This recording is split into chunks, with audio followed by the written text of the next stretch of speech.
Hi and welcome back to Ultrasign, and we are going back to a band we listened to before, quite recent, Motanka, and this is from a live show that they have in Lutusk, and the song is called Voroh, and let's just check it out and talk about it after instead.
Okay, yes.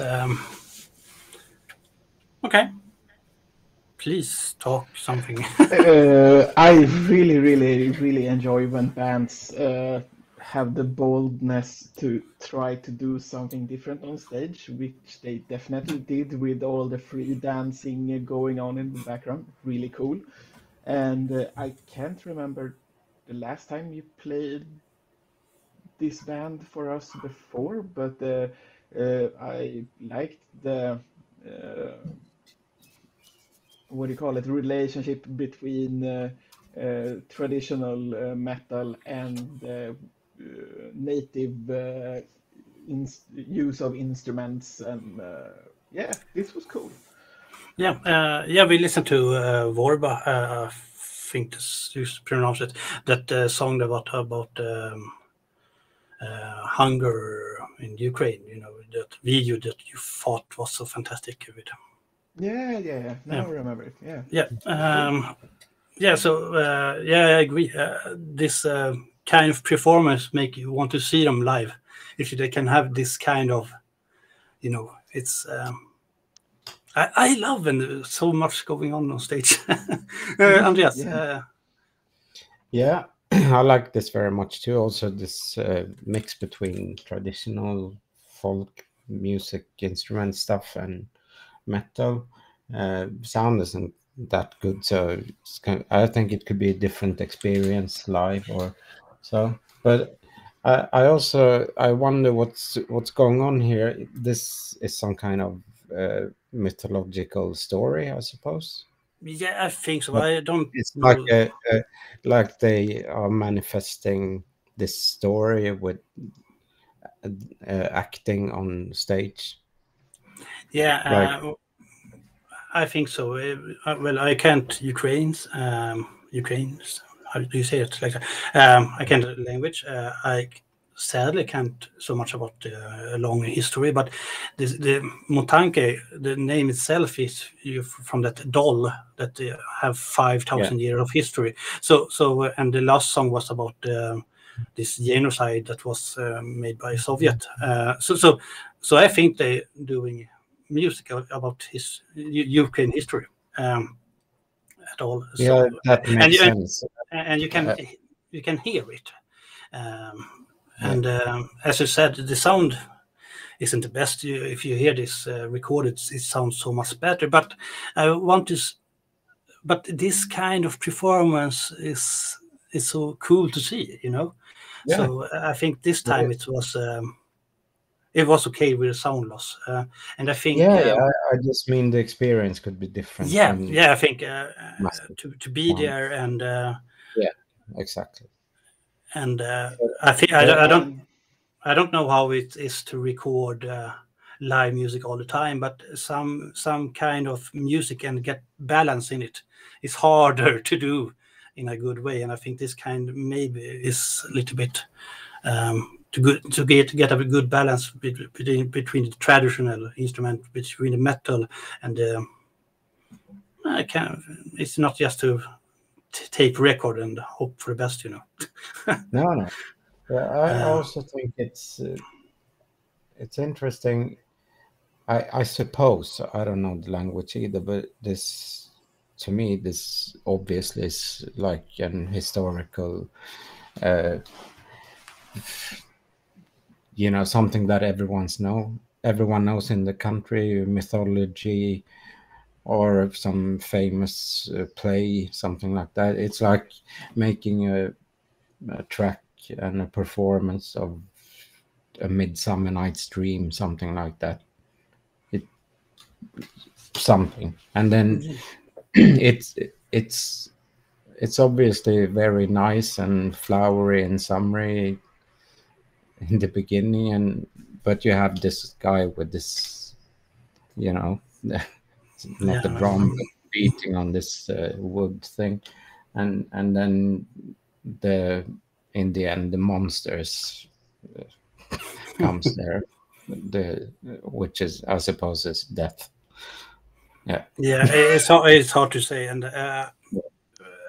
it's hard to know if it's very well known either because well, you know how the Soviet almost try to forbid other countries' culture. So it's more, it could be like a thing, to rediscover it. I think this can be about in some way, to be proud of it again. But I like this. I do agree with that this band deserves a better sound mixer, to be honest, because I don't really buy that it's hard to blend traditional instruments with the rock instruments. It is really, really hard, but many have succeeded in doing it quite well. Niklas, you played a couple of months ago a song from African band in the land of Togo, which is a really small land. They did blend the traditional instrument with rock band instruments, and they made it sound really good. So it's a missed opportunity that they I don't think it's. I don't say it's always, but I think maybe it's harder to do it live than to do it in a studio. But I agree. Of course, you can do it better, and this band has done it better on other stages. But then that video missed all the theater thing going on. So I think. But it's not the band's fault that the mixing was bad. No, it's the mixer's fault that the mixing was bad. And I really do hope that the the record label or whatever decided on who was to work on this piece, that they try to step it up the next time, because the band deserves better sound. Well, they are on Naples Records, so they have a big record behind them, label behind them. And as I said, the album sounds perfect, I think, and other live show I've seen have better sound, but it's just this. They don't have this theater thing going on that. But I agree, it deserves better sound, and I think it's if you are there on place, it should sound better. It's just the mixing, because if you hear it separate, it's nothing that sounds bad. It's just that the mixing isn't really good. Okay. Well, I'm glad you enjoyed this. This have become one of my new favorite band, actually, that I discovered recent. So I hope for a bright future for them. Yes. Okay. Yeah, I do too. Yeah. Okay. Thank you and bye. Thank you.